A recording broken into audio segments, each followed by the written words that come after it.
İlk soru geliyor. Hazır mısın? Hazırım. 30 saniyeyi başlatacağım. Soruyu sorduktan hemen sonra. Tamam. Diploma mı, tecrübe mi? 30 saniyen başladı. Çok hızlı başladı.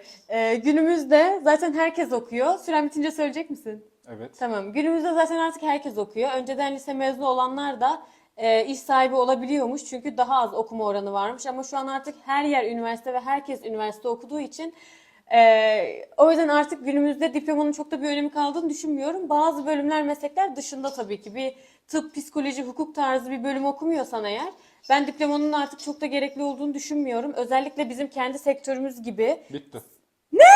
Saçmalama!